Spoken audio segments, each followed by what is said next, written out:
ইষ্টিকুটুম নাটকের পার্ট ১৪৫। বাহা রাত্রের অন্ধকারে যে বাড়িতে আসে তারা বাহাকে দেবদেবী ভাবা শুরু করে দেয়। আর তখন বাহা মনে মনে ভাবে যে যেহেতু আমাকে দেবদেবী ভাবছে সেহেতু তাদের খাতির যত্নটা আমি আগে নিয়ে নিই, পরে দেখা যাবে। এ কথা বলার পরে তারা বাহাকে বলে যে আমি তো তোমাকে অনেক বাজে ভাষায় কথাবার্তা বলেছি, তুমি ধ্বংস করে দিও না আমাদেরকে। তখন বাহা বলে যে ঠিক আছে, সমস্যা নেই, তোরা আমাকে এখন খেতে দে, আমার খিদে লেগেছে। তখন বলে পরিবারের মানুষ যে আমরা তো গরিব মানুষ, আমাদের তো নুন আনতে পান্তা ফুরাই, আমাদের বাড়িতে যা আছে তাই খাও, তুমি রাগ করো না।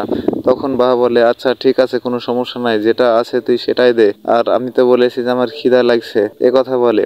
আর তখন বলে যে আচ্ছা ঠিক আছে, তোমাকে খাবার দিচ্ছি, তোমার জন্য খাবার নিয়ে আসছি মা, তুমি একটু অপেক্ষা করো। তখন বলে আচ্ছা ঠিক আছে, যা তাড়াতাড়ি খাবারটা নিয়ে আয়, আমার অনেক খিদা লাগছে। এ কথা বলে বাহা চুপ করে দাঁড়িয়ে থাকে আর ভাবে যে যা হচ্ছে হোক, কালকে দেখা যাবে, এখনকার মতো আগে রাতটা পার করি। তো ভোরবেলাতে অর্চি এবং অর্চির দাদা চলে যায় পলাশমণির গাড়ি কোথা থেকে ছাড়ে সেখানে, এবং সেখানে যাওয়া মাত্রই অর্চিকে বলে যে তুমি যাও কাউন্টারে, আমি এদিকে দাঁড়িয়ে থাকি, দেখি যেন ও আমাদেরকে কোনোভাবে মিস্টেক না করে। অর্চিবাবু দৌড়িয়ে চলে যায়। আর তার বড় দাদা মনে মনে ভাবে যে মেয়েটা কি কারণে এরকমটা করলো। অর্চি ফেরত চলে আসে, এসে বলে যে দাদা কখন কখন গাড়ি আমি সব জেনে এসেছি, একটি গাড়ি এই মাত্র ছাড়বে, ৩টার সময় একটা গাড়ি আছে, এই কথা বলে। তখন বলে যে ও আচ্ছা ঠিক আছে, তাহলে আমরা অপেক্ষা করতে পারি। এসব কথা হতে হতে অর্চির সাথে তার দাদা কথা কাটাকাটি শুরু হয়ে যায়। বলে যে আসলে মেয়েটার সাথে তোমার আলাদা একটা সম্পর্ক আছে, যার কারণে তোমার প্রতি রাগ করে সে বাসা থেকে চলে গেছে। আর তুমি যদি নিজে দায়িত্ব না নিতে পারো তাহলে অন্য কারো প্রতি দায়িত্ব দেওয়ার কোনো কিছু নেই।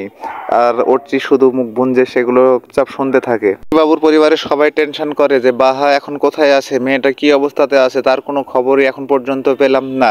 এইদিকে অর্চি বাবুরা বাসায় ফেরত আসে, আসার পরে অর্চি বাবুরা খালি হাতে আসার জন্য প্রশ্ন করে যে বাহা আসলো না, না নিয়ে আসলি না। তখন বলে যে আসলে বাহাকে পাইনি, স্ট্যান্ডে বাহা আসেনি, আর তার জন্যই আমাদের এতটা দেরি হয়ে গেছে।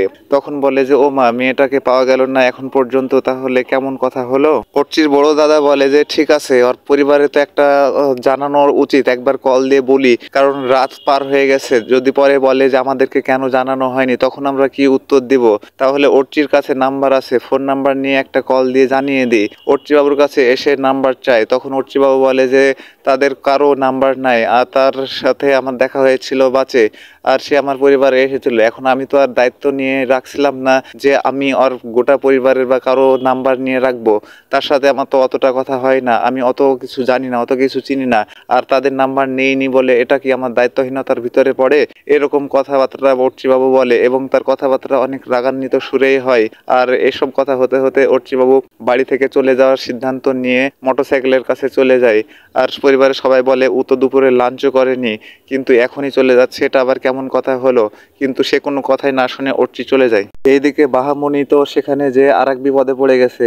বাহাকে দেবী মনে করে গোটা গ্রামবাসী সবাই জড়ো হয়ে যায় এবং মামা করে ডাকে এবং তার আশীর্বাদ চায়। আর বাহামণি মনে মনে ভাবে যে আমি আবার কোন বিপদে পড়লাম, আমি একবার পুলিশের হাতে পড়ছি, একবার মানুষের হাতে পড়ছি, আবার আসে এখানে পড়লাম, এটা আমি কোন জ্বালায় পড়লাম। এক এক রকম গ্রামবাসী বলতে থাকে যে আমার ঘরে মা লক্ষ্মী এসেছে, আমার সাথে রাত্রে এসেছে, সব আশীর্বাদ আমাকে করবে। গ্রামবাসী বলে আমাদের সবাইকে আশীর্বাদ করবে। এদিকে বাহা মনে মনে অনেক কিছু ভাবতে থাকে, আর গ্রামবাসীরা বলে যে এই তো মা আমাদেরকে আশীর্বাদ করছে, মায়ের ঠোঁট লড়ছে, এরকম কথাবার্তা বলে। তখন বাহা মনে মনে ভাবে যে আমি এই রকম বিপদের হাত থেকে এখন কিভাবে রক্ষা পাবো।